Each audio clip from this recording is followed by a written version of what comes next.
Hey, Kerrod, welcome to the Truth About Golf podcast. How are you today? Hey, sensational. Excited to be here and talk all things golf and business and motivation and that sort of thing. And I think it's always good to connect with other like-minded coaches. And even though we're on completely opposite sides of the world, I think we've got I don't know what our time difference is right now, like 15 hours or 40, whatever it is. But, you're a bit ahead. Yeah, Monday morning here and Sunday afternoon there, mate. So I'm keen. I'm excited to talk to you. So, how do I learn who you are? Probably like a lot of people watching this know you from, YouTube mainly, or Instagram, and then you made your big trip around the States and the whole country. Or the world. So we'll get into that in a little bit about kind of what you did. But this podcast or this YouTube thing we're doing here is, I want to help golfers get better. So hopefully we put a lot of nuggets out, and you're so good with the way you talk about it. I feel like there's always this thing within your YouTube videos that there's nuggets that everybody can grab a hold of, to learn. And it's a lot of big picture stuff. And I think you do a really good job explaining that. So I think, I'd love to get into that with you too. So, but for those of you, for some reason, who don't know you, because we are kind of on two sides of the world, who is Kerrod Gray? How did you get to where you are today? And kind of what motivates you to, be who you are and do what you do? What motivates Big question. me? Let's go with the answer of necessity. I had quite an interesting upbringing. My dad was a semi-pro surfer before surfing paid, and my mum was a fashion hobby designer, right, or hobby fashion designer. So my parents are very lifestyle fueled, and I grew up in a small surfing town in a place called Margaret River, about 3 hours south of Perth in Western Australia, where I live. But we also spent a lot of time traveling around the South Pacific and living in the islands. And my dad would go and surf, and my parents used to work for the Red Cross to supplement the income. So while my dad was surfing, they used to teach the islander kids how to swim. And like, I grew up in a place called Rarotonga, which is right in the middle of the South Pacific, and went to school there. I was the only white kid in the school, and I used to play a whole bunch of sports, right? And then when I got back to Margaret River when I was about 8 years old, cricket was my sport. But you need someone else to play cricket with. And in Australia, it's very common that you get a sock and you put a ball in, you tie a string up to this beam, and you just hit it over and over and over again, right? Okay. Now, there's only so much of that you can do before you just lose your mind out of boredom. And I grew up at the back of a golf course, like in this little bush block. And my dad and myself, my first introduction to golf was going down at night and stealing balls out of the lake as like a little adventure with my dad. And my dad's a real criminal at heart. And then he's teaching early. Good influence. And then that started to, I suppose, entice my interest in the game. And then I realized that golf was like cricket, except I could do it by myself, because I lived in a bush block that was miles away from my friends, and my dad was into cricket, but there's only so much of like a nagging 8-year-old kid before you just go, well, he's terrible at cricket anyway, and I'm getting bored of doing this. So when it came to golf, I could go do it by myself. And I got hooked, and I did the whole junior thing and amateur thing. And my highlight of my amateur career was represented Australia as a junior for a couple of events up in China. And then I turned professional when I was 19 and started my PGA apprenticeship here in Australia. And the main reason being is that, like I was saying, my parents were quite lifestyle driven, and I had no backup, right? So sponsorship in Australia for juniors and young pros, it's not really a thing. And because everyone's very much so much middle class, is that you have to bankroll yourself, or you're using your parents' money pretty much. And I was in a position where I needed to fund myself, right? So I did the PGA apprenticeship, which in Australia is quite different from most places around the world. We have a 3-year degree. You do psychology, biomechanics, accounting, all sort of business topics. And I'm pretty sure it's the most challenging PGA program in the world to pass, because you have to work full-time, you have to do all these assignments, and then you compete in, they were probably fortnightly competitions against the other trainee professionals. And you have to average under, when I did it, 5 over par, for the first year, 4 over par for the second year, and 3 over par for the last year. So wow, you have to average. So you had to be pretty much a tour player who's working time on the conversion of how much I was making in American dollars during that time. I reckon I was $6 an hour, $7 an hour. But I was, I loved it, right? Because I was going to say, you better have loved it. Oh yeah, absolutely loved it. Because I grew up and I was like, oh, what do you want to be when you're older? And my parents, there was never really this huge academic sort of like push. It was like, find something you're passionate about and just sink your teeth into it and just keep working hard. And my parents are amazing at encouraging and fostering that sort of mindset. So I can't thank them enough for that. But like, I was just stoked that I could call myself a pro golfer. Like, it was great. And I was earning money being a pro golfer. It was something I dreamed of doing. And the PGA apprenticeship allowed me to do so. And in Australia, you're not allowed to teach golf unless you're a PGA pro. It's just, it's an insurance Can't do it while thing. you're an apprentice. Yeah, it's very regulated, this whole deal. Should be that way. I like that. So there isn't that many golf coaches here in Australia as it stands, because you have to do the 3 years. You have to be quite a player. It's quite niche within itself. And then I did that, and obviously my goal the whole time was to still go out and play on tour, but I gave that a shot for a few years. And to give you a bit of an idea, is to supplement the income of making enough money to be able to afford to get to the event. I was plastering, I was bricklaying, I was doing landscaping, I was working all these hard labor jobs.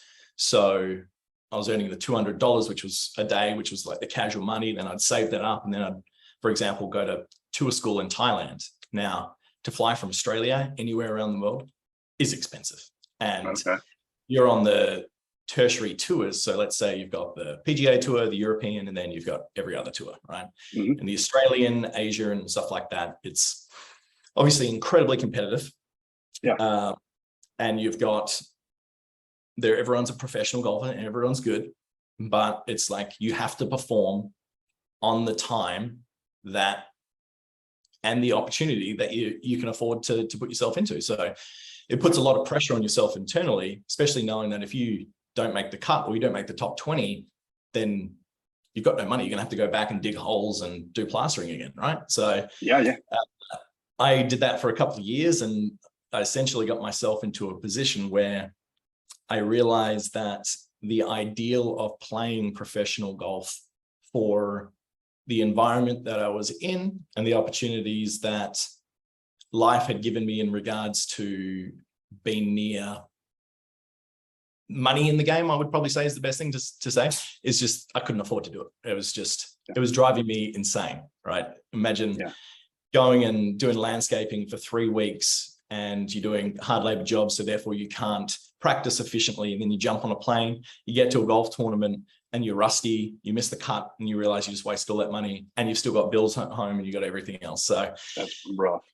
It was very mentally rough. And my last event was in Papua New Guinea, and we're playing this golf tournament place called Lay, and it is very, very dangerous there, to say the least.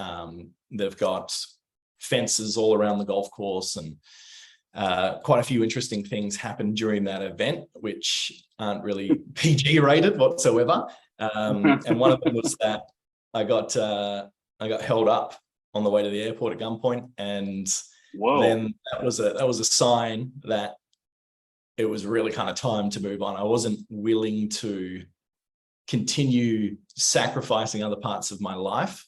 I was 25 at this point, to continue this dream, because even when I was there, a lot of people think that pro golf is like the same everywhere around the world in what you do, but outside of the PGA Tour and a European Tour event, like some club events are more professionally run than what pro events are. That's not a dig at the tours. It's just the nature of the game, right? Yeah, it is. Yeah. It is. And so I got back, and I had to face the reality that something I'd worked towards my whole life, I wasn't in a position to pursue anymore. And even though I had the qualification at this time to teach golf, I was still very much caught up in the fact that I wanted to play, and I needed to reevaluate what I wanted to do. And during this time, I spent probably, it was about 6 months just doing, at this time it was landscaping, and I used to go and go to work every single day,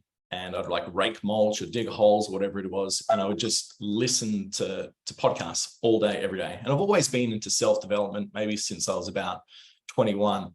But during this time, I really got into business development. And because I realized that I was in a position where I didn't want to dig holes for the rest of my life, right? I would just, you learn it when you do it, don't you? Yeah. And I'm quite optimistic. So I see it as a good physical workout, and the skills that I'm learning from dealing with social situations when I'm in that job, that only is going to help me be a better coach, and so on and so forth, right? So you see the lesson in everything. And then during that time, it just got me so enthused about trying to figure out a way to monetize my skill within golf without playing golf. And I'd always had a little bit of an idea of what I wanted to do, but not to the degree in which it was 100%, I want to do this. And then during this time, I found a podcast called Golf and the Life Of by a guy named Cordy Walker. And he used to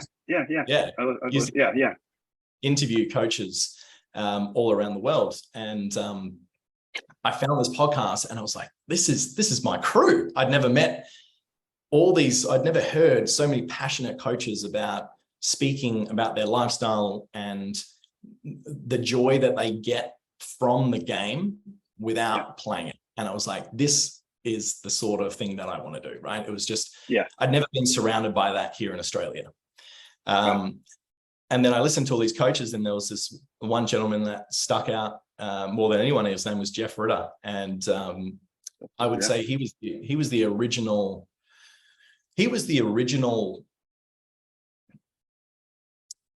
famous golf pro without teaching PGA Tour players. Let's put it like that. So what he did is he was like the OG Golf Digest guy, and like the Revolution Golf, all that sort of thing. And he's taken a step back in the last couple of years of that sort of thing. But the dude is incredible, right? Like his presentation skills, his entertainment factor, his charisma. He jumped on this podcast, and I was like, these are the skills that I need to develop, because whatever this guy is doing, he loves it. And he's having a great effect on people all around the world. And this is the sort of coach that I want to be like. And so I pretty much started consuming everything that Jeff did, and wanted to try and figure out a way to develop my skills to be that sort of coach. And during this time, like I started coaching a little bit here and there. And to give you an idea is because I traveled around a lot and I grew up in a small town and was quite independent, I never really had great social skills. And I had a lot of social anxiety when I was younger. So I was good in a one-on-one situation, but I could never, like most people, speak in front of the camera, speak in front of crowds, and so on and so forth. And I knew that if I wanted to have an effect and achieve what I wanted to in my career, I needed to build these skills, which I knew that I didn't have at this stage. And Jeff epitomized that, someone who was just, he's a natural extrovert and the guy crushes it, right? But I knew I needed to build these skills. And so I just started teaching myself and training myself how to stand in front of a camera and present. And then it's been a whole journey, and there's lots of little segues to go in between that with that story. But Jeff offered me a job in 2017 to work at Pebble Beach, and then I went and worked for him for probably about 3 months. And then I came back, been in the pursuit of growing my in-person business, which got to a tipping point, which it was amazing. I was working a lot. And then I realized, what's the next thing I can do? And then I found the world of YouTube, started going down that rabbit hole. And now that's my whole livelihood. Yeah. That's awesome. That's awesome. Well, you've done a really good job with it all. I think there was so much to talk about with what you just said. I want to ask you a little bit about this. So when you were playing golf and trying to make it and doing all that stuff, which I think it's just awesome. It's I know you don't think much about it now, but looking back on it, I guess it's kind of weird to say it's commendable, but I do think it's always neat people that are willing to do whatever it takes to make it. And you're a PGA guy here, and you're out shoveling dirt or whatever you're doing so you could travel. And you are probably just thinking, now I had to do what I had to do, but not everybody in this world does that, is willing to go that far. But what I wanted to ask you is this: is how tied up were you in as a golf professional that's who you were and you playing? So what was it really difficult to transfer out of that as a player? And I'm asking you for a reason, because I learned a big lesson. I had to stop in my early 20s because of bad back and back surgeries, and I had to quit. And I learned a horrible lesson that I was, Erik Schjolberg, the golfer, and I didn't know myself as somebody else. And I had to go through years of like figuring out who is this guy, because from age of 4 or 5, it was just golf professional is all I wanted to be. And it ends, I'm like, oh, geez, but who am I? I didn't know who I was for a while, but I was able to transfer teaching because I always loved teaching. But I was just wondering, did you go through anything like that, or was it a real tough transition in that manner or that way? Yeah, and I think everyone has internally their own identity, right? And who they go, okay, my name is Kerrod and I'm a professional golfer. And from the age of 8, when I started golf, all I wanted to do was play golf. As time goes on, like, I'm quite a cerebral aware person, so of my emotions and that sort of thing. And when I was out there playing, I started to realize that I probably didn't have what it took to like be that cutthroat winner all the time. And when I started to realize that, I think then that level of acceptance began to creep in. That's a great question, Eric, because there's a lot of ways you can answer that. You could put a blanket statement on it, but I think it will be beneficial to kind of go in a little bit of detail, because even as a golfer trying to improve your game, going from one handicap to the next, I think this is important, is that once you've built an identity around who you are, that changes all the time, right? And at first I wanted to be the next Tiger Woods, and then I'm out on tour, and then I realized that I had to pay my way to get there, and then it was a whole other element of trying to perform on a stage where you're thinking more about what am I going to do to make money when I get home, more so than getting the ball in the hole. And over the period of time of doing this, it just made me realize that I knew I wasn't in a position and not the right personality at that period of time to make it. And I think it wasn't when I stopped, it was that whole 2 years of pursuing it. Was a nightmare I didn't know was happening. Well, right. Okay. And it just got me to a point where at the end of it, to be honest, it was like, you really have to kind of look at yourself and where you're at, and you have to feel the hurt as such to realize that, okay, this is what I needed to learn to realize that I'm not going to waste the next 15, 20 years doing something because I like the idea of it. But deep down, if you ask your question, everyone knows, like, do you think you can do it? And if I couldn't answer that and say yes, then I need to shift my idea of what I wanted to do in my career. And that's what I did. So when I finished up, I knew I needed to finish up. And I was excited of what could be next. But I would say the pain of that 2 years, in hindsight, looking back, was stretched out rather than just like a single focus point. Yeah. And I think that's why I struggled, because it was stripped. I felt like stripped for me with injuries, right? And so I feel like I didn't get that time period to go through, because I'd get a surgery and then, go through with getting shots or whatever. And so the dream just kept staying alive, like in hopes, right? That, but looking back on it, I look back and go, now I couldn't have made it. Look, I didn't have ability to shoot 62s and threes. Like, I have a good round. I could maybe do a 66 or 7, but that is the best I could do. And, when you're out there and you see guys who just throw out 61s, I'm like, what is that? Like, how does that, like, I'm like, I can't do a 61. My good 66 or 67, you bet. And that's a really good day. So I just think that you better have more than that if you want to be with those guys, if you want to be able to play with them, you better be able to go that role. But I thought that was interesting just to ask you, because I feel like, as a coach, you get these people or students that they quit, after a little bit or whatever. They may quit golf or whatever it is. I've had a lot of people come to me crying because they can get to near the green in 2, and then down in 7 because they're chipping so awful, so, stuff like that. But I feel like, I guess the statistics show most golfers don't get better after about 2 to 3 years once they start going. So they have this initial whatever for 2 or 3 years, and then it's nothing. And, I have my theories behind it, but I feel like with how you like talking about mental stuff, but would you say motivational stuff is that kind of where what you think of it? Mindset. Yeah. Mindset. So I'm a golfer right now, I'm a 12 handicap and I'm kind of stuck, let's say. And I guess I'm trying to think what they would think, but in order to keep going, what does this guy need? So I feel like there's a lot of them that would just quit on it, like, because it doesn't happen right away, right? And I think they need to hear more of your story, like how hard you work, or what you did, or how hard. Because I'll tell people like, oh, you're just a great golfer. I'm like, well, I didn't like it didn't happen overnight. There were a lot of tough times, but I don't know what I feel like I'm doing a bad job with this question, but if somebody's, let's say, a 12 handicap, how can they improve and get better, would you say? Mindset thinking and understanding that maybe it's not going to happen tomorrow, and to stay off maybe watching 8 hours of YouTube, going between one thing to the next thing to the next thing. Like, what would be the way you tell this guy to go about getting better, or girl? Like, what would be like the long-term objective? This guy wants to be at 5 handicap.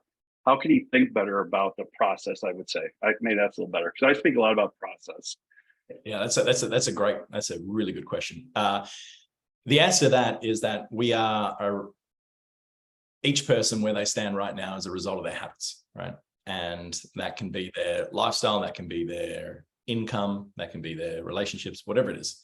And whatever you have previously done has got you to a 12 handicap, right? The habits that you've formed over your life, from your practice to the way you step up onto the tee, to the way that you pull the same club on every single hole, to the way that you miss the green 40% of the time short because you think you hit it further than you do. All those little variables, they make up for the fact that you're a 12 handicap. And what happens is those habits become so entrenched and they become your unconscious competent level.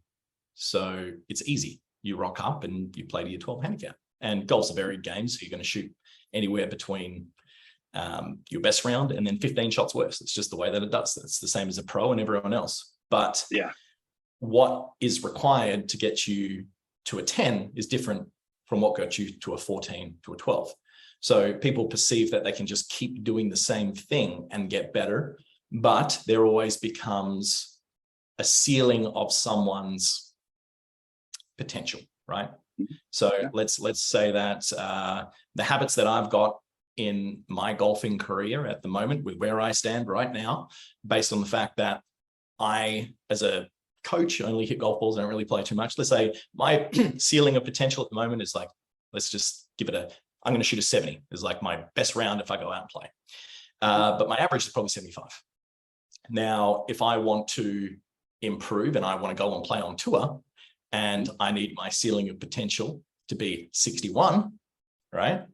Then what is going to be required to do that? Well, I'm going to have to look into the people that are shooting 61, identify the average of the habits that they have, and start to incorporate those into my routine. So if I'm a 12 handicapper and I want to get down to a single figure handicap, what I would do is I would go and just critically think about what every scratch handicapper does, right? And look at them, ask their friends, go online, type in scratch handicap practice routine or whatever it is, and go, how is this different from what I do?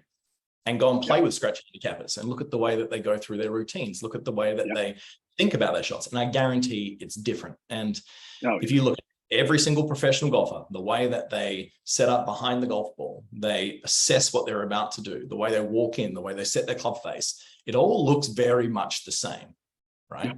You go down to the range and you see amateur golfers, most of them don't have a practice swing because they don't want to waste a good shot. So there's a reason that you are at the level that you are at the moment. It's because your habits have gotten you there. So for you to improve your golf game, you just need to do something different than what you're currently doing. Now, it's very difficult to identify where you currently are without data. So for example, this is where ARCOs or any sort of stats program, and it's great now because you don't even need to think about it. Get those little plugs, put it in the top of your club, play golf, and then it's going to show you all the data of relative to a scratch handicapper. Look, bud, from 3 to 5 foot, you're missing way too many putts if you want to get to this level. Well, now all of a sudden you've got some guided practice just from that. And I think we all look at areas of our game and life with this like tunnel vision. And that's a result of every influence that we've had and every influence that we continue to have in our lives. Whereas sometimes it needs an external viewpoint, such as a coach as yourself, Erik, or someone else, to identify areas of potential improvement for this player. And you'll find the people that get stuck as a 12 handicap, as a 10 handicap, and they might improve a little bit, but then they get worse. They're the ones that they like the idea of improvement, but they don't like the process of. But if you think about everyday life skills, such as learning to drive a manual car, or tying your shoelaces, or something like breathing, right? It's like you take it for granted now, but at some stage, it was a challenge. It was a challenge. But the only way you got better at it is because you had to get better at it. Like you can't go on your life without tying your shoelaces up. Right. Whereas I think if you put the onus on everyone and said, right now, there is going to be severe consequences if you don't get from a 12 handicap to a 9 handicap, I'm sure everyone would take their practice a little bit more seriously. I'm sure they would probably get a golf lesson. I'm sure they would think about the game a little bit differently, assess what they're about to do before they play every shot. And it's really not that challenging to get from a 12 to 9. It's just about eliminating errors, to be honest. But it just, we're habitual creatures by nature, and it's challenging to shift out of that paradigm. Everybody needs to rewatch what you said about 5 times, because that was awesome. To just watch what they do. So like, I feel like what you said, like going from a 12 to whatever it is, first of all, it shouldn't be that hard. Like you said, eliminating errors, data is huge to know what you need to do. But the change in your practice habits, like everybody thinks, like, I hear this, like, oh, I want to get to this, I guess I need to start hitting the range now 3 hours a night. I'm like, no, you don't. You can practice less than you do. I'm a big believer in daily practice, and I like it at home. I like drills at home. Commit to 15 minutes a day of doing something. You don't have to spend 2 hours at the range every time, because you'll probably be doing it wrong at the range anyways if you're hitting that 7-iron over and over and over. So, once you learn the difference between block and random practice and stuff like that, and then like you said, just getting rid of your doubles or whatever it is, there's so much. And there's something that's always interested me in golf is like, how do you take this? Because I've always talked about process, get rid of results, start thinking about process, and everybody's just so result oriented at their driving range, they lose it, and they can't handle hitting 3. I think they did a study and they said anytime somebody makes a change, they do it for 2 swings. So let's say they watched one of your videos and you said, hey, do this, or mine, and do this with your right hand, or whatever you're talking about, maybe more, have your right wrist, a little more extension in it or something. Okay. And so you don't flip at it so much. Well, the studies have shown they'll do it 2 times and done. Oh, this doesn't work. And then on to the next, where like, stick with it, try it 5, 6, 7, 8, 9, 10 times, and may come through. But I've always been amazed by, if you take somebody, and I see a lot of them, 60-year-old, let's say businessmen, who was just on top of the world, right? So he had to do something right to get where he was at, to be head of some major large company. And then you see this guy, he's a 20 handicap, and he can't get better, or can't follow the things you just talked about. And I've always found it amazing. I can't figure it out why that can't transfer. This guy's successful here. He's willing to put in the time, but it's wasted time, right? The way he practices, even though you tell him to do different. But I've always been amazed, like, that doesn't transfer. For success in one area won't transfer for a lot of people to success in golf. And not just scores I'm talking about success in following whatever your prescription is that you give to the student, of however you want to do it. And I don't know, what is your thoughts on that? And you feel like you've noticed or seen probably the same things? Yeah. I spend a lot of time thinking about this sort of stuff, and I laugh. Yeah, I love personalities and figuring out why people do what they do. Mhm. And number one, I think the most important lessons that anyone learns in their life, it wasn't told to them, right? They experienced it, right? So it wasn't shoved down their throat with a coach barking instructions at them. It was an experience that they had on the 18th hole when they were nervous and they block cut it into the water. So there was an emotional reaction. And then next time they're on that hole, they pick a different club and they hit to the left-hand side of the fairway, so on and so forth.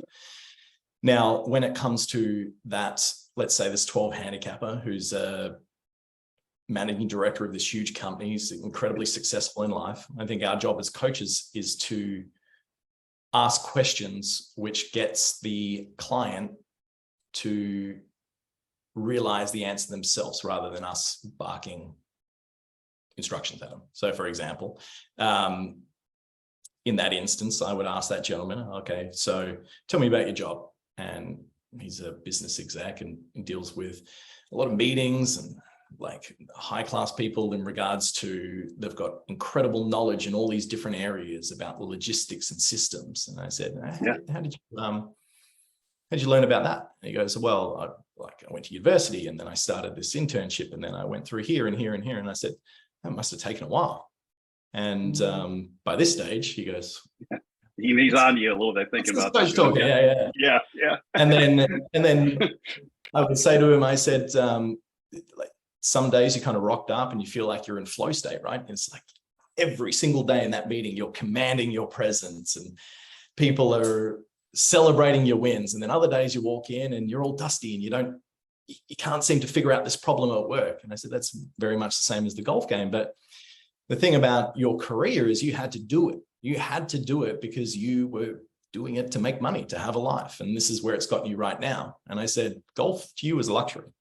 But unfortunately, your golf game doesn't know that. So whatever you are doing, if you're just doing it part-time, you're going to play good part-time. And that doesn't mean that you need to invest all this time and energy into getting from a 12 to a 9 handicap. It really doesn't take that much. What it does is it just, as we were talking about before in regards to habits, is just creating a new consistent habit. And I would say to this gentleman, you didn't get good at your job just from going one day a week and trying to cram it all in. You got good from rocking up every single day, and some days were good and some days were bad. But the compounding effect of rocking up, you start to develop a baseline that has as linear improvement in your career and in your life as possible.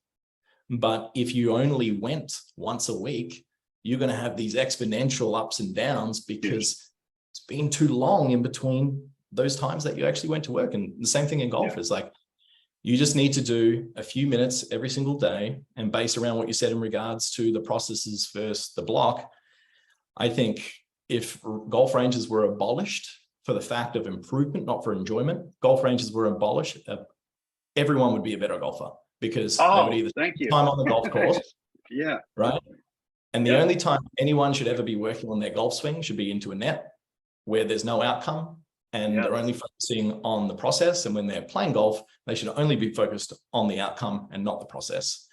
And that's where practice habits, if you look at the average golfer of how they go down to a range, they pretty much just are exhausting themselves, hurting themselves, and working on ingraining poor mechanics and mental process and mindset around how to hit a golf ball, which has absolutely zero things to do with what they actually need to do when they're actually playing out on course.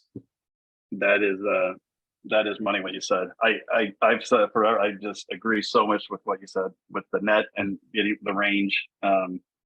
One thing I suggest over the past is, write a list before you go. What are you going to the range for exactly? Write it down before you go, so you think through this process when you go, and then when you go, stick to it. But that's still kind of hard sometimes. But at least you go with a plan, and you're armed a little bit when you go to the range instead of just showing up and no plan at all, because then that could go haywire really quick. Yeah, and I think even with that, that is incredibly helpful, but it's still the environment that the player positions himself in. So for example, let's just take, you've got two alternates. You've got this 12 handicapper. God, we're throwing him under the bus, aren't we? You've got this 12 handicapper. Poor guy. And they're hard to get there, Kerrod. Yeah. And they're on range. They're on range bays right next to each other. 12 handicap, you're on a range right next to each other. Exactly the same person. And let's take model A. And this is essentially me telling a story, and everyone knows at the end which guy's going to get better intuitively, because everyone's going to relate this back to their life. You've got a bay on the left and a bay on the right. And the gentleman on the left, this is what everyone does, right? The majority of people, I shouldn't make an assumption, but they get a big bucket of balls, right? Way too many. They tip it into the range mat right next to them. They never stand off the mat between shots. Essentially, what they do is they react to the previous shot they just hit, and they bias their swing to the previous shot. However, they're only looking at the outcome of the direction. Sometimes with the strike, if they're hitting off the mat, then they tell themselves it's okay, but they hit this far behind because the club bounced through. And then what they're doing is they have a perceived, this is a good shot in their head, but there's no consequence to that shot. So for example, they might be looking at a clock tower because it's in the distance, but they're aiming way to the right. Their best shots for that range could be pull hooks back online, and they think it's a good shot, but they haven't stepped off the mat to realign themselves, so they've got no idea. So players go there, they knock out these 80 balls in 10, 15 minutes, which would take a pro 3 hours, 4 hours. And then they go home, and all they've done is react to the poor shots that they've hit by hitting more poor shots with poor technique, with a poor mindset. They haven't assessed, they haven't had enough time for their body to recover, their nervous system to recover, their mindset to recover. And by the end of it, they just leave looking to hit one good shot before they go. And with a good shot. And if you think about when players are warming up before they play, they're essentially just getting themselves into a spiral of anxiety and disappointment on the range before they step to the first tee, because all they're trying to do is hit one good shot. And I've got so many examples of this, with especially putting practice before players go out, which we'll talk about later. But let's say that's model A, and that's what the majority of people do in one way or another. And then model B would be the, and let's say model A, that guy on the left, Matt, he does that once a week, right? Crams it all in as much as he can. He's trying to get through the bucket. That's what he's trying to do. And then the guy on the right, the simple act of not tipping your balls into the tray and having them 3 meters back where your bag is. So as soon as you hit, and I do this nearly in every lesson, is I will put the balls off the mat when I'm first with a player, because what this encourages them to do, and I explain it and relate it back to a sport they would have played when they were younger, is it just gives them a break, right? It's just like they hit the shot. I get them, every person, to have a practice swing, hit the shot, wait till the ball lands at least before getting off their finish position. And then I say, what would you rate that out of 10? And as a coach, that allows me to then manage or see what their expectations are, but then also gets them critically thinking about the shot. And then I explain, when you have the balls off the mat, you are not going to bias your next shot based on the previous one, because the time that it takes for you to walk off the mat, you've kind of forgotten about it. Whereas if you have the ability just to rake another one and then hit it, you're almost going, well, that was like 2.6 meters away from the last one, just to the left. So maybe if I aim a little bit further to the left with my swing, well, then they're just manufacturing something. But standing off the mat, it treats it like a whole new shot. So let's say tennis, for example. And I like to use a lot of analogies in my coaching, because I think it, for the average golfer, for the recreational golfer, just really internalizes these adjustments. I would say, let's say you want to get better at serving a ball, right? In tennis, so you're throwing it up and you're hitting it. The way that most people train their golf game would be that if I was going to learn tennis, I had an endless supply of tennis balls in front of me, and I'm salivating, and I go, I need to get good at my serve. So it's like hand in the basket, hit, hand in the basket, hit, hand in the basket. But a huge part of being able to serve with any level of proficiency is the process of mentally preparing, bouncing the ball, feeling your weight, the dynamics, understanding where the player might be on the other side of the court, the feeling of throwing it up, the timing. It's got nothing to do with just the hit. But everyone just obsesses about the hit in golf. Whereas as coaches, when we're working on with players, it's like, I don't care if you top it, like, because we're not looking at the outcome here when we are working on the mechanics of your swing, right? We're looking at, is the process getting better? And what is that process? What is the outcome of that process that we're trying to change? And just, I think this little story, not to go on too much of a tangent, but it just rings so true, right? Is that if we imagine we're going to play piano, and let's say I can nail out Twinkle, Twinkle, Little Star. And I'm like, yeah, I've got it. I'm the greatest Twinkle, Twinkle, Little Star player in the world. But eventually, I'm going to get sick of playing Twinkle, Twinkle, Little Star. And you know what? I'm going to go try something a little bit more challenging because, you know, I want to impress my friends. I want to feel better. I want to be the best piano player in the world, right? So I get a new piece of music and I sit down and I've got this identity that I'm an elite Twinkle, Twinkle, Little Star player, and I start playing this new tune. And all of a sudden I stuff up.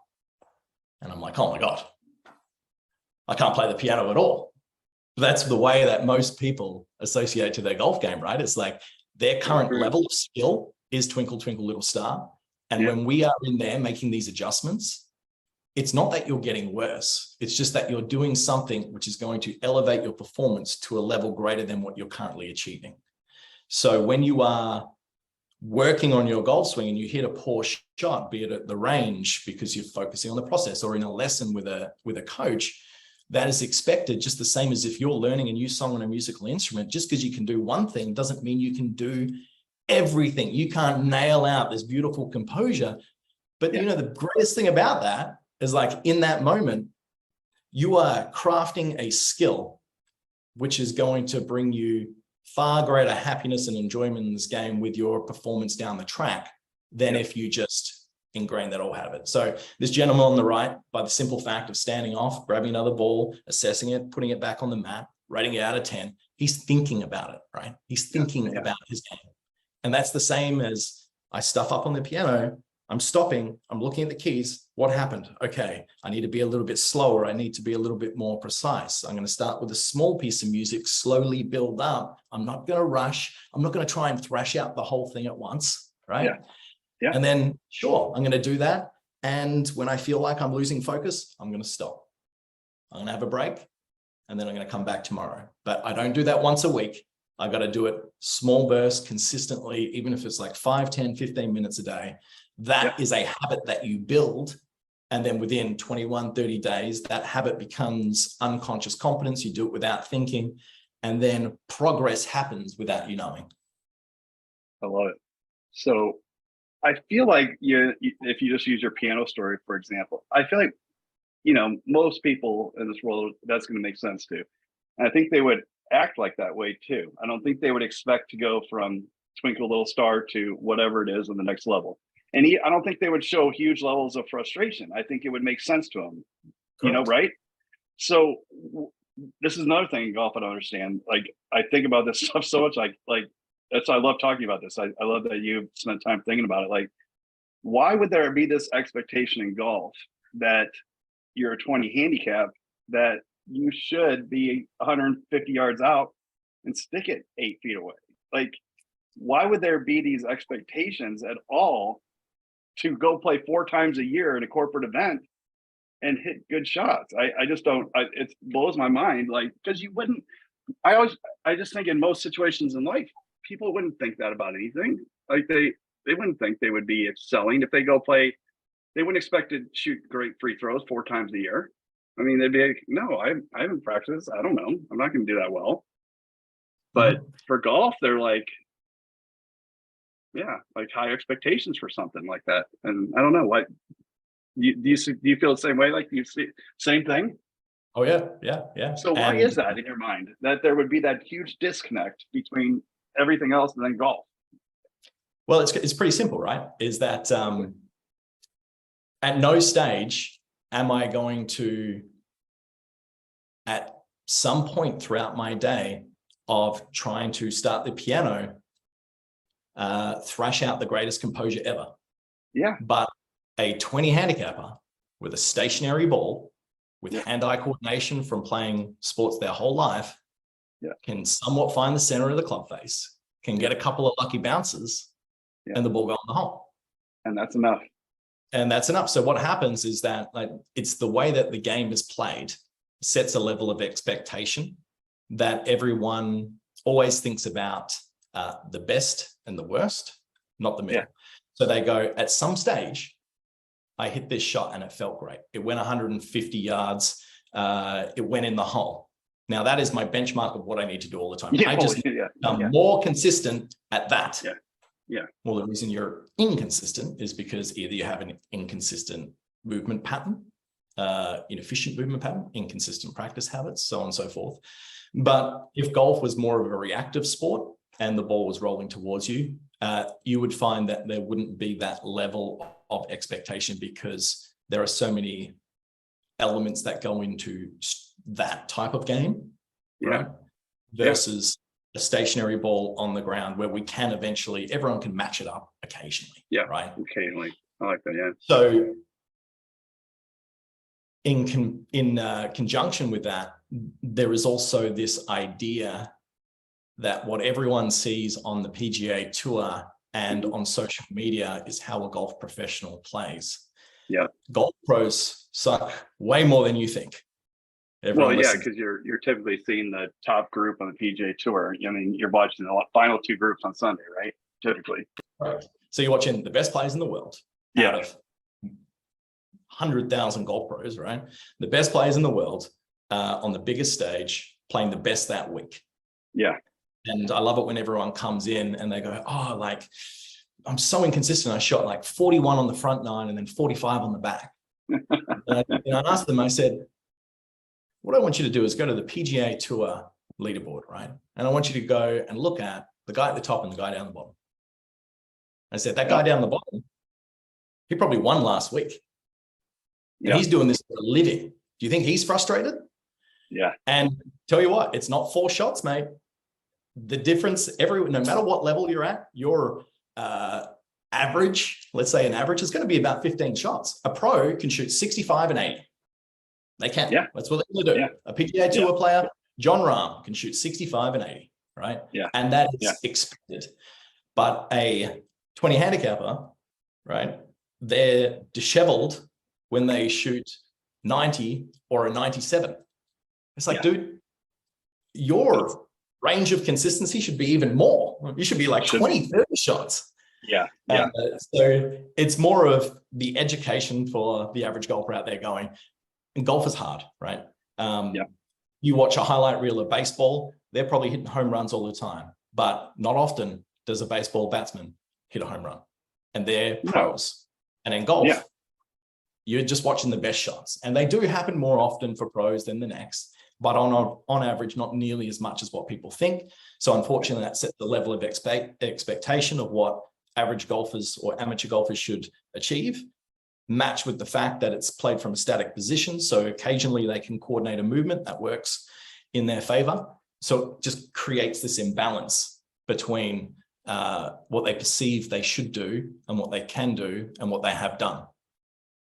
Heard a lot about expectations in there. And I feel like, one of the things I try to talk about is expectations, like, putting, like I'll give them a bunch of numbers and know that, like, hey, these guys from 7.5 feet make half. You're going nuts because you missed a 12-footer. Like, I mean, like expectations. So education is big with that, and understanding, like, I was working with a guy the other day, he's in his 4 hybrid, not bad at all, about 200 yards and a little bit left, whatever. And I go, from 200 yards, the tour players miss the green, miss it half the time.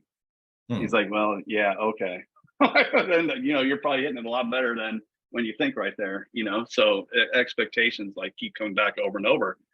And that's where having data like Arcos there, Erik, is just fantastic, because we can say that as coaches, but let's say that person gets a lesson once a month and we have that conversation in January, then we have it again in September. It's not consistent enough. But Arcos, if you're looking at data or any platform that shows you data of exactly where you are relative to what you want to achieve, this is like the great little metric that you just change where you want to be and where you are. It'll show you. It's like, okay, not only does Erik say it, Kerrod say it, but it's cold, hard facts of like millions and millions of golfers being analyzed that my driving is way better than I think it is. That's amazing. Yeah. Well, and I think what's really good, I love about it, because I feel like everybody says, you ask them about their putting, oh yeah, my putting's fine. And when you have something like Arcos, you look at it, you go, I don't think so, right? But I've always felt with putting, they're not going to miss the ball. They're going to putt it. Like, they're not going to, hit it out of bounds. So I feel like for them, for a lot of people, I feel like, hey, it's okay.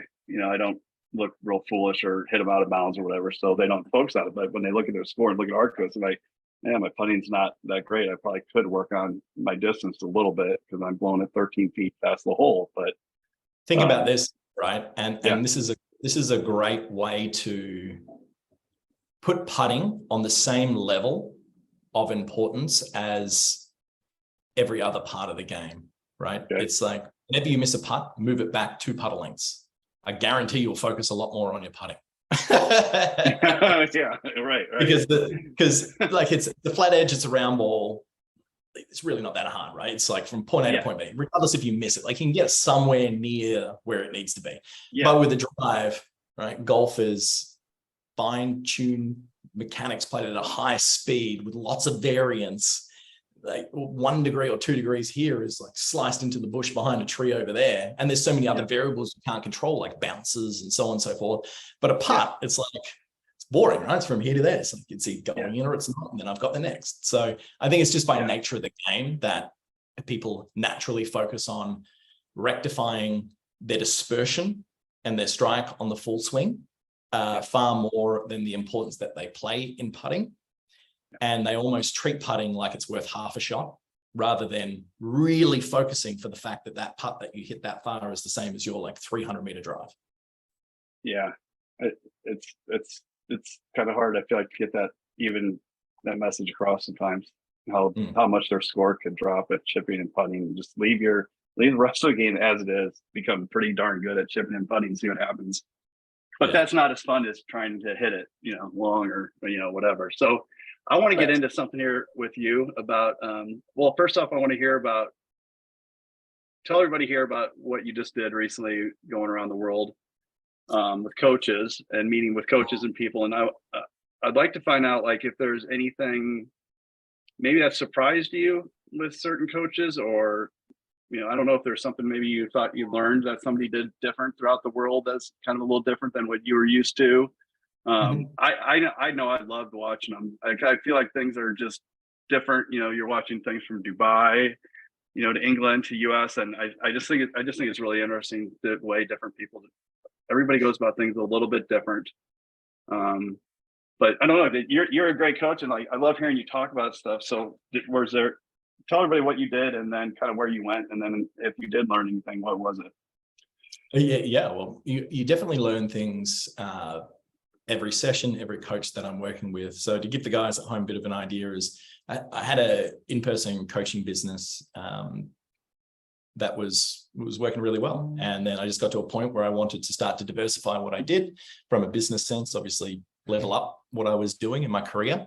And so I went down the YouTube path, and instead of just doing YouTube videos of myself giving golf instruction, which I started off doing because I had to during COVID, I then decided to create a traveling golf coach collaboration show. So over the last, where are we, in April at the moment, since January last year, I've traveled for 70% of the time around the world, gone through Asia, through Europe, America twice, and then through here in Australia, meeting golf coaches and doing a YouTube series with them. So that would be like 3 to 5 videos.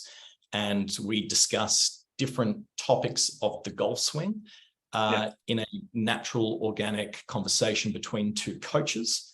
And it is my job to then coordinate and direct the conversation and summarize it in a simplistic manner that I know would satisfy the needs of the expert player to the beginning golfer by either changing the language that's used if it was maybe a little bit too complex, and then also offering my own perspective. So if Erik, yourself and me, when we do videos, when I come back to Arizona next time, you have your avenue of coaching and the way that you put it across, and you don't get to a position in your career with what you're doing. And all these golf coaches that I've done it with, they never get to this stage by not being great at their job. Like, everyone's great at their job, right? And we've all got different ways of putting across the information. So then my objective within these videos for the golf community as a whole is there's no secrets out there. It's not that coach versus that coach. It's just, we've all got different ways of communicating it. And from a coach's perspective, watching the videos, it's great for education to see what other coaches are talking about it.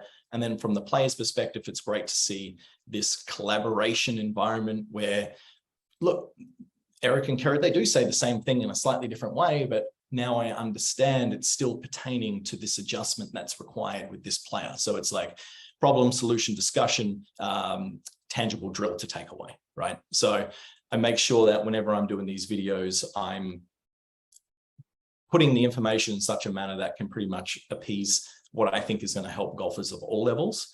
What I've learned is that the golf coaching has changed a lot in the last 20 years with the introduction of biomechanics, and we're looking at pressure plates and so on and so forth. Yeah. What used to be preferential information is now factual. And in terms of what I've learned, has nothing really to do with golf technique and that sort of thing, because I've geeked out on that for a long time, and you learn that through experience. I would say the most important lesson has been seeing how other coaches communicate, the way they organize their information, and the way that they convey their meaning and their message, and how that differs to mine. And there's no right or wrong, it's just different. And what I find very beneficial from a selfish standpoint is we're talking about a certain topic, and they said that's so much better than me. Yeah. No, I think that's awesome. Like, I go around and watch a lot of coaches all over the country, and I do it for communication, because how people word things, or other coaches, sometimes I know that's something I think, at least I know I can always get better at. How I communicate with a student, I can always get better at it. And so hearing you saying that, it's interesting, because there could be better ways to say things that will hit maybe a wider audience, or maybe you don't speak to every single person well.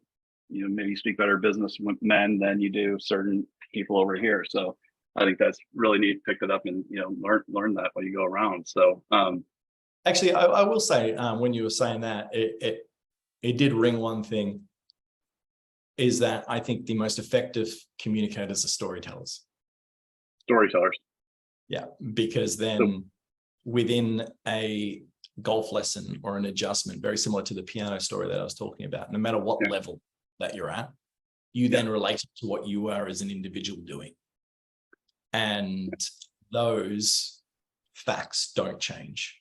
So it's, instead of, as a coach, me making an assumption that you need this or you want this or whatever it is, it's that guiding you into a position where you're answering your own question. That's awesome. I love that you said it. Martin Chuck told me quite a while ago that it was the same thing, but storytelling. You're telling a story, and that's part of what you're doing. And how you just said is really neat. And that's an art. Like all the stuff that's come out that you said, that all the data that you can get, and then knowing how to use it is another art, right? But then above that level is being able to use what you're saying, communication skills, right? So that's a true art. That it's just neat when it's in action, watching it. And that's what, like, videos I don't watch a lot on YouTube. I really don't. I'll watch yours, and I'll watch I like the guys in AMG, some of the 3D stuff they do. Yeah, so those are a couple I'll watch. Yeah, so it's fun learning it. So another little philosophical thing. One thing I've always loved about golf, love-hate relationship, is these old wives' tales in golf. I'd love to get your opinion on, and if it's the same over in Australia, or if it's the same throughout the world, that you've seen, just I peeked, I picked my head up. All the old wives' tales that are out there, like everybody who's a 30 handicap watched somebody hit the ball and they said, "Oh, your left arm wasn't straight on that one." Like, how did this sport, like, it baffles me sometimes that, or somebody who's a 30 handicap, they're playing with their friend who's 25 and they're having them help them the whole time and having them tell them what to do. How do you think this sport got that? Because I just don't feel other sports are like that at all, where it would even be, you wouldn't think of doing that in many other sports. Like, you would go see the expert, I feel like. But golf is this weird thing where you play once a year and you watch on TV and you're telling somebody what they did wrong. Oh, you didn't transfer your weight on that one, Jim. It's like, what? Correct. Yeah. Where'd that come from? It's by nature of the game, right? You think about the type of clientele that generally plays golf, right? Everyone knows what that is. In one way or another, they are going to be generally successful at what they do. Yeah. They're going to therefore have an understanding of systems and processes. They're therefore within that, they would have played other sports throughout their lives, so they're going to have some level of hand-eye coordination. Let's talk about the average player here. And they would have seen a positive result of striking the golf ball, be it through complete luck, hand-eye coordination, and the ball goes in the hole, or their best shot, right? So everyone has this idea that I can do this really well. I must know something. Now, the reason you don't see this as much in other sports is because they are more reactive, whereas golf is played from a static position. And the tales that you're talking about, they are observations of a moment in time of what people perceive is happening. But if you look at the impact position of hitting a tennis ball or kicking a football, there is a level of extension, right? That might look like it's locked out, but you don't play tennis with a locked out arm because that's what happens at impact. Yeah. And in golf, when you see something like a pro at the top of their swing, and from this camera angle, that looks straight, right? That looks straight. It's not hyperextended. So with the whole structure of the observation that people have about certain elements, they're keeping their head down, the straight left arm, that's just a product of how the game is viewed, the fact that it's static, and the clientele that plays it generally are somewhat of a cerebral level where they want to figure it out because they have all this time by themselves to figure it out because it's static and they can play it by themselves. That gives us a job, which is great. I was talking to a golf coach one time. This is after this 3D came out that you could do basically on your phone now instead of having to have $35,000 system. Like this other guy said to me, he's like, "Oh, that's going to ruin it for us, coach." It's like, "Oh no, you have it wrong. It'll be the other way around. It'll just make it more." But I feel like I've tried to combat it because most of those things make golfers worse. Keeping your head down makes golfers worse. I feel like keeping your left arm makes it worse, golfers worse, because they rip the club way inside. Now we're slowing down their swing. I mean, like, you only swing 60. I don't think you need to slow your swing down any further. Let's try to go faster. Or, or then you see the clubs, way more inside, or keep the thing low, then it's still way inside. So I feel like all these things, I haven't seen one yet that makes a golfer better. I don't know. Like, I wish there was a way to combat it more on a large scale, because I feel like golfers, if they could start with a fresh start without that in mind, all those crazy things, and then get a good picture in their mind of how do you make contact with the ball, knowing what low point is, understanding face angle. I feel like I've had the good fortune of watching two golfers in my life, and I wasn't teaching, I saw them on the range, that were brand new, and these were athletic kids, say probably 12 to 15, and they hit first swing where both the club would probably be at +3, right, on path, and the first two shots went dead right. Okay, by swing number 5, they probably had a -8 club path, but they were happy because the ball was now moving more down the middle, or had maybe a little fade, but they're happy because they fixed it, right? But now they're in trouble forever, right? Yeah. And so just because they didn't understand, if they had the simple understanding from the very beginning of why that happened, they wouldn't have done what they did. But I don't know if that's on a large scale, is that fixable, or do you put like something, I don't know, is that just to get a better I just like golf could be, even as those coaches, if people had that stuff better, then when they came to us, they'd be working on better things, I think, instead of. It's the equipment, Eric, that makes it so challenging, right? So we'll talk about two things here. Number one is that keep your straight left arm, keep your head down, keep your lower body still, coil up against the bottom versus the top. All that wouldn't be a thing if the golf ball was rolling towards you, because you wouldn't have time to think about it. It's instinctual. Like no one's about to hit a baseball and does this because they're subconsciously looking, or they know that they're going to have to react to a moving object. So it is intuitively normal to stand there and be relaxed and use the weight of the baseball bat, so on and so forth. In golf, the ball was rolling towards you, right? Every single player who wanted to hit it forward would walk forward, right? You're right. One way or another. And then as they're doing this, I make myself look like a fool here, but I'm going to stand up. And as they're looking at that golf ball coming, they would be wound up like this. They would be making little moves. They're doing step. And then I can guarantee that nearly every golfer would follow more forward, through more forward than they would ever back, right? Now, being as the ball is static, everyone looks at it, keeps looking at it, go, okay. Yep, if I keep my left arm, it's like the least athletic thing in the world that is played from a static position. But the reason it is like that is because the equipment is so small, right? So you think about a golf ball and low point.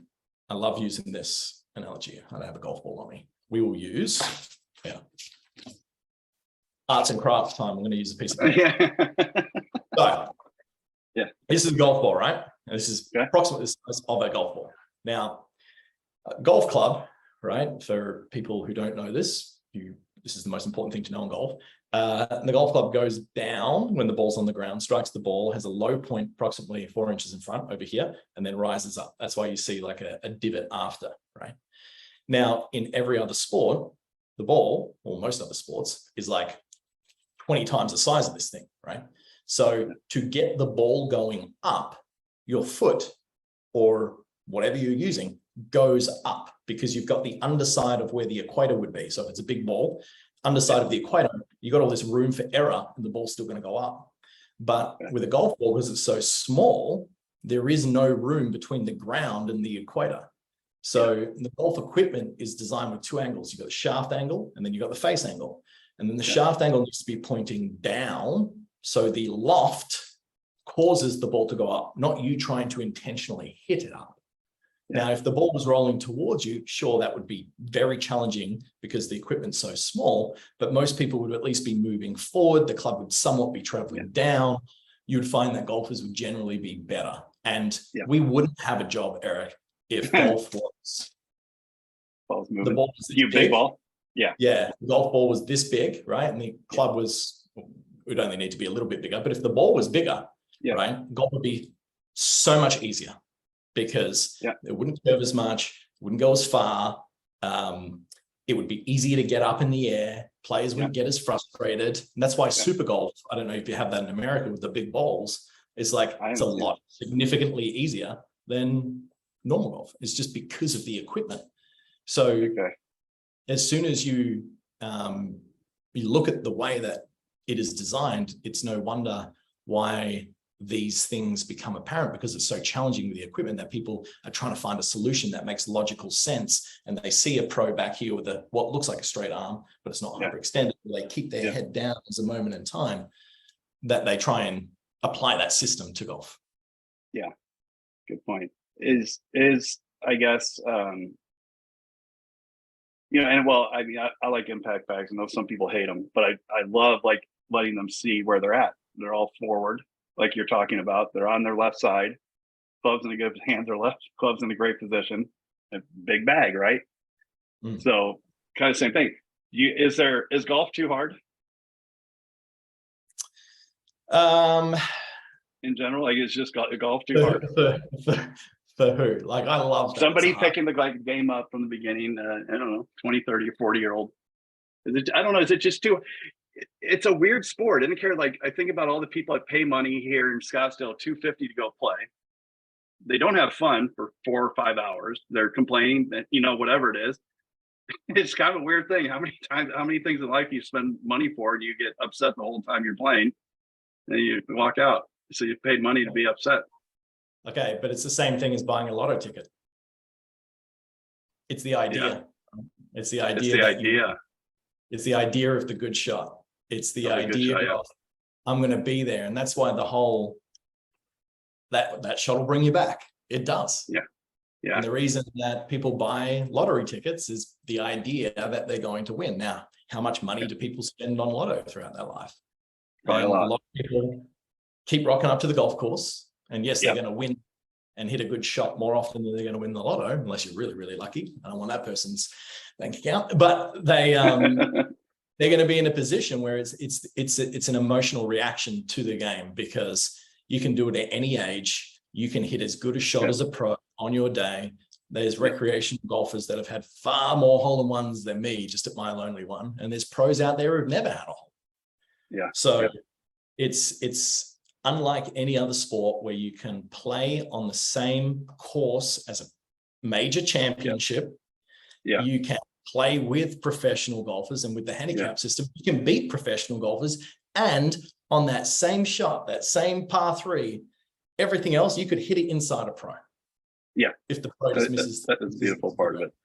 And I'm not rocking up and going to go play on the middle of Wimbledon with Federer. Like, it's just never going to happen. That's a very, very strong point. Yeah. How does this proposed bifurcation change that? If they go to a different ball, how do you, what's your guesstimation of how that changes it, golf? Okay, so I will precursor this conversation by saying that I'm not really a tech head, right? In regards to equipment and knowing the ins and outs of the nuances of it. In regards to the golf ball, I was having a conversation with a gentleman called Brett Rumford, who's on the European Tour. He's a short game player. Oh, his wedge stuff is unbelievable. Yeah, so we're about to shoot a video series about this topic, right? About the topic of balls or his wedge game? Really? Okay. We're going to use the balls, talk about his wedge. And Brett's a very smart dude. Done some videos before. There's a few little Instagram snippets out there on my channel that people can see. And he doesn't really do this sort of thing very often. He's still very much in playing mode, and he's coaching as well. But he gave me a call the other day, and he was talking about it would be really good to do a video and just talk about the differences of how the ball's going to react relative from the old ball versus the new ball. And he started telling me some stories of back in the day with the old ball, everyone was pickers, right? Yeah. And it completely changed the way that they would deliver the golf club into the ball. Like, everyone was way shallower than what they are now. And he was talking about the reason that you would be shallow is because you were trying to decrease dynamic loft without getting steep at the moment. Because the balls flew, the Pilatus went so high. Yeah, so for the guys at home, you can imagine you've got a certain loft of the club face like this. You can get the ball launching low if you hit really down on it. So let's say the club's moving very down into the ground. It's going to take a big old divot, like one of those Tiger Woods slabs. Or what you can do is you can come in shallow and de-loft it through like the handle getting forward or something like that. So essentially you're delivering the same loft, but the club head's going down, the other is going more level with the ground. And back in the day, like the real ball strikers, they were quite shallow, right? And they were de-lofting the golf club through, let's say, a different technique that you can kind of get away with now. Yeah. Which means that now it's kind of easier at the professional level. Everyone's at kind of like the same ball striking ability, right? But that wasn't the case back in the day. And sure, multiple other factors made the game very different back in the day. But one of those was what is required to control the ball. And that's where you get someone like Rory. Rory can't wait. He's like, yeah, I know I'm a sick ball striker. This is a Tiger probably up. Like, all these guys are going to go, I know how to control that ball. Like, it's going to be great. Whereas you'll find that there are a lot of people, a lot of pros that with their golf games, if they're being honest, they're relying on the equipment to help them out. Whereas they might be on the same level as someone else, but there would be quite a few pros out there that might be a bit concerned about what's going to happen when they change the equipment for the fact of the spin rate and what changes. Because what I forgot to mention there is when you're hitting more down, you add more spin. But if you come in shallow and you've got that less loft, that kind of controls the spin. So back in the day, if you wanted to control the ball into the wind, you would take 2-3 clubs more, swing it smoother and de-loft it. Whereas now you can almost just take one club more, hit kind of a punch shot. It's not going to balloon as much. No, that was the hardest shot in golf back in the day with the Balata ball, 100-yard shot or whatever into the wind. That thing. They're the videos that we're going to do with Brett. Exactly that. Okay, cool. We're going to get a really windy day here at Joondalup in Perth, Western Australia, where I live. It's I think it's the second windiest place in the world. And so is that easy to find a windy day? Okay. Oh yeah. Okay. Yeah. Okay. We're going to find a super exposed spot, and we're going to watch Brett hit some wedge shots. I think it's going to be really interesting. Oh, that's awesome. So how like quick, I don't want to forget to ask you, how do people find your stuff? Just this your YouTube and stuff. How do they find it while we're talking about it? So just at my name, Kerrod Gray, Kerrod Gray Golf on Instagram or on YouTube. I don't post the same content on them, so they're all very different. Very different. Okay. Instagram is more instant gratification of like looking at certain drills and exercises, and the power within it is the caption. So you read the caption associated with the video. And then for YouTube, it's more long form stuff, and they're more in-depth discussions. Spell your name real quick for everybody, so I know how to spell Kerrod Gray. Kerr. I don't sound like a pirate on purpose. OD. So Kerrod, Gray, Gray. There aren't too many Kerrod pro golfers out there. Well, I think there's just one. So Kerrod Gray, yeah. if you write in Kerrod Gray or Kedron Gray or something like that, you'll eventually get to it. Yeah, good point. So do you want to share what you were telling me earlier about what is coming? Can we talk about what you're going to be doing in the future? Yeah, sure. So I am at this stage, I'm sitting in my apartment here in Perth, Western Australia, which I'm currently about to sell everything that I own to go on the road full time and do my travel YouTube collaboration show. And that there is essentially my way of getting eyeballs on what I've been working on, which is a new online platform called Perform Golf. And then this is going to be essentially what I want to build out as like the world's biggest performance online golf training platform out there to help players of all levels. And it's obviously you've got your big library of golf instructional videos. I'm going to make that as comprehensive as possible, but I work off this 9 pillars of performance, and I'm going to deep dive into a lot of mindset stuff, a lot pertaining to all other areas of what it takes to improve your golf no matter what level you're at. So that'll be nutrition, that'll be yoga, that'll be strength conditioning. I've actually got Cameron Smith's personal trainer at the moment. He's got all the fitness videos on my app. Nice. And so I'm trying to build this out for the future, and it's going to be a continual work in progress. I had this idea, and it's taking all my time and energy at the moment. So I would say I'm a very, very part-time golf coach at the moment and a full-time computer starer. And just spending all my time pretty much putting my work and everything I know and into this app to help as many golfers around the world as possible. I mean, I love technology today, that we have these possibilities that like never had before.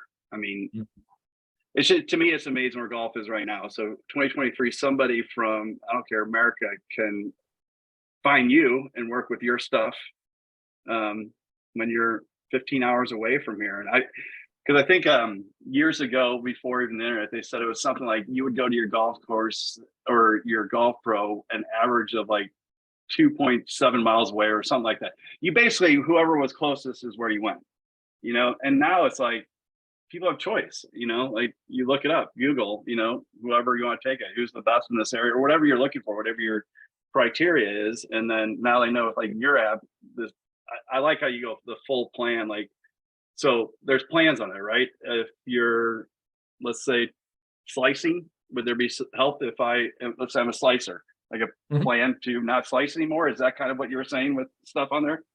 Yeah, correct. So everything's getting built out. So there's going to be specific courses that you can follow, such as that.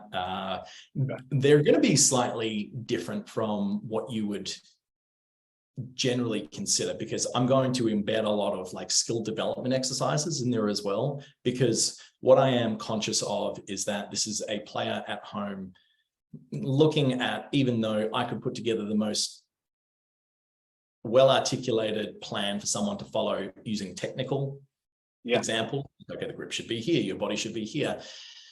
I take into consideration that the interpretation of that player at the range based on the average practice habits is probably not going to implement the information exactly how I am trying to convey it. So therefore, there'll be tangible exercises to complete. So for example, how to fix a slice. It would be, let's call this very basic, but get both hands to the right, and then swing to the right would be a very basic way of fixing it. If one buddy was telling the next. But what I'm planning to do is like set out a structure of skill development exercises. So what that would be that I would show you that your practice station needs to look like this. And then your objective is to then put a noodle X distance in front, or an alignment stick or something down on the ground. And I'm going to show you what you should be looking for based on outcomes when you are practicing to fix the slice. So for example, are you a slicer who is simply just aiming in the bush and your face is slightly open and you don't actually really need to fix your slice? You're just fading it. So therefore that's going to look different. So there's going to be an assessment section to going, what sort of slicer are you? Because there's all different types of slices. Are you a shallow slicer? Are you a steep slicer? Is your grip out of position? So on and so forth. So it'll run through a series of videos which will provide a practice station for you to look at. So you go, okay, I'm in this position where I know I am square at my target. My body is relatively aligned. I have a target out in front of me, which is our noodle, right? And every single one is starting to the right. Okay, so if it's starting to the right, then this is what you do. If it's starting to the left, well, then this is what you do. So it's not just a one size fits all solution, because sure, you might, if you shifted both hands to the right and you started swinging to the right, now you might just start pull hooking it around your left ankle and, and create another problem. So I think guided practice, right, and guided structured faults and fixes is my big plan with this app, where it bridges the gap between the benefits of an in-person lesson, which I know that yourself, Erik, you could put the best slice fix program out on the internet, but it's nothing like what you would deliver in that moment in an in-person lesson to that exact same student, because you can manage the environment as such.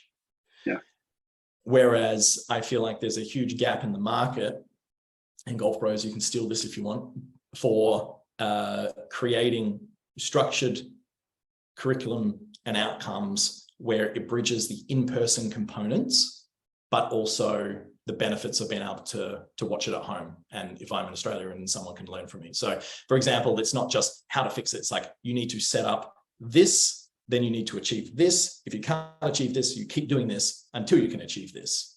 So it is guided in-person coaching without me being there. So that is pretty wild, because I would guess, unless you foresaw this, that when you started doing this, just that one example, it goes deeper into different levels. Like how are you doing? It's like what you just said, like where are you at? What does your slice look like? Where does it start? So like, did you start doing this and like, okay, this is what I'm doing? Like, oh my God, this is going really deep. Like, has it gotten a lot more than you thought because of all that? Or did you think this is exactly, because that you saying that I listened to you say that and I'm like, oh my God, this is going to help people. That would help people. I mean, like you could watch a million YouTube videos out there and how to fix your slice. Are most of them probably pretty good? Probably. But they don't have any of the stuff you said. And I love the checkbox that you have to do this, and then the different scenarios within each, because there are so many different. Everybody doesn't fit in that same box just because you slice it. You guys aren't all. Everybody's not in the same box over there. So did it get way deeper as you started going along? Like, man, what am I doing here? Yeah. It's and most of these courses here, they haven't been released yet because I've got these huge brain trees set out of exactly this video looks like this and so on and so forth. And tied in with the fact that I'm just about to become a homeless person and leave my country with no plan in sight. I've had to have a new name for you, the nomad. Yeah, exactly. I've had to kind of prioritize other things, and so at the moment it's a 500-600 video library, right? With certain elements of that, but to be honest, by the time that I've done, I can foresee this being well over 1,500, 2,000 videos. So I see it as a huge challenge, but the reason that people don't really improve off YouTube is because there's no curation or accountability, even though the information is correct, just the same as advice is correct. But you know what happens when we all Google, I've got a sore stomach?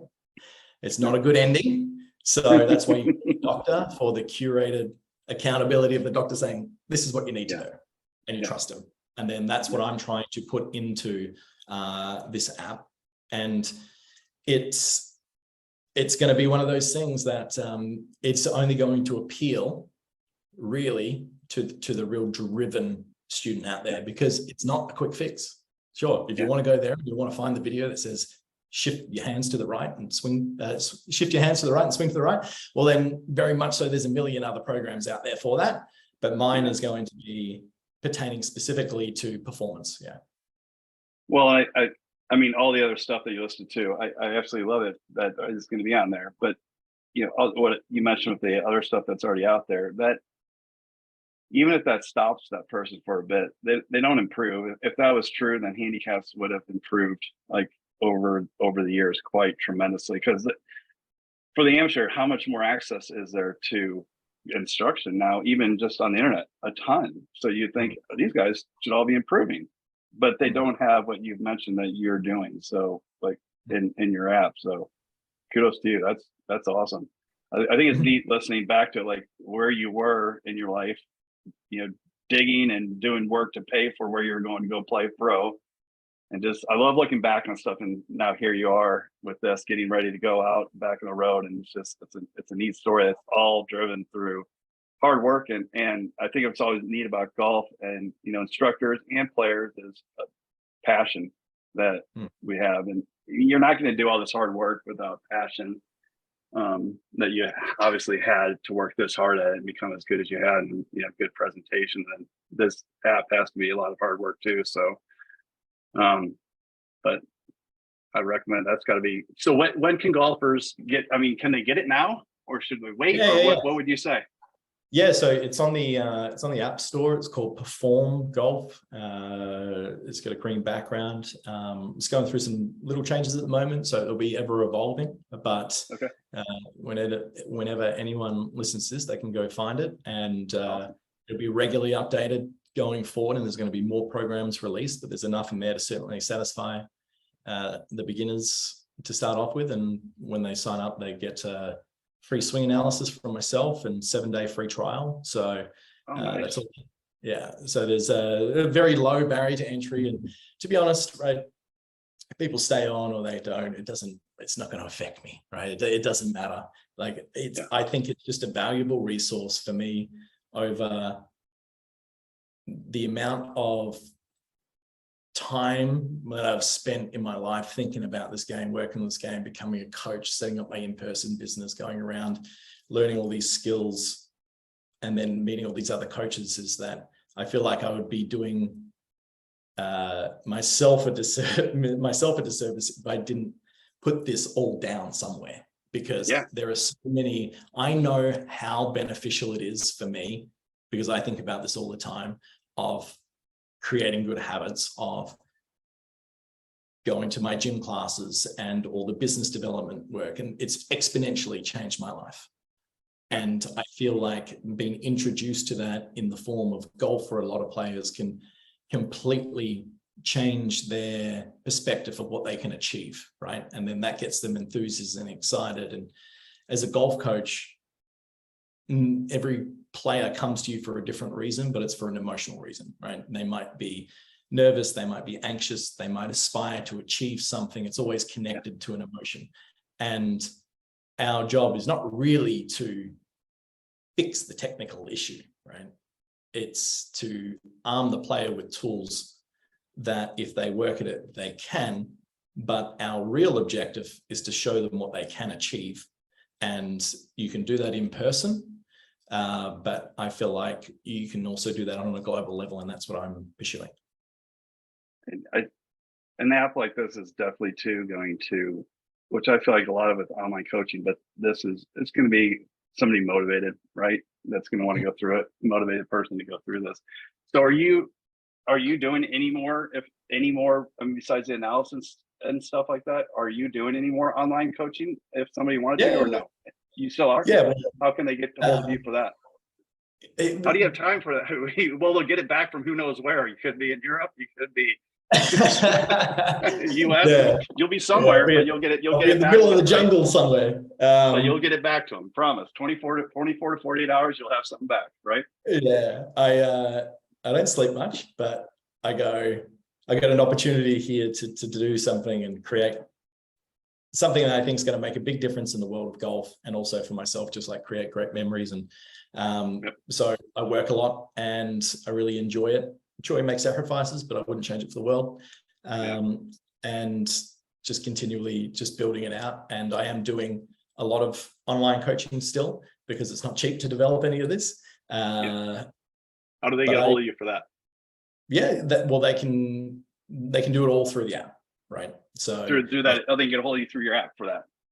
Yeah. So download the app, and then that's how they would find out how to go on in person or online coaching through the app. Online coaching. Yeah, or they can just go to my website, kggolf.com. All the information there, and awesome. If you just Google my name and misspell it, you'll eventually get there. Well, I'm telling you, folks, you sign up for the platform, get on there and get an analysis too from you, and then you'll get to see kind of what's in the library as well at that time. Mm-hmm. Wow. Yeah. Geez, I think I'm gonna have to do that. But I'm signing up. I don't want to take any more of your time, but this is great talking to you. I love getting to know you here a bit, and look forward to seeing you in person when you come to America next. So, and I know people are going to walk away from this learning a lot from. I love how you think mentally about things, and you see it more. I know the X's and O's. I hear it in every video, so like that's down, but you see that the bigger picture is well beyond that, to getting players better. So that's really, really neat to see where you come and worked hard in your life. So, and then now you have an app, which is kind of who you are, right? All that work culminated into there. So that's really cool, man. Congratulations. Yeah, I appreciate it. I think that everyone plays golf for a different reason. But at the end of the day, unless you're doing it for your livelihood, the objective is to have fun, right? And I think far too often people get caught up in trying to work towards something that they really probably don't understand that they don't want, right?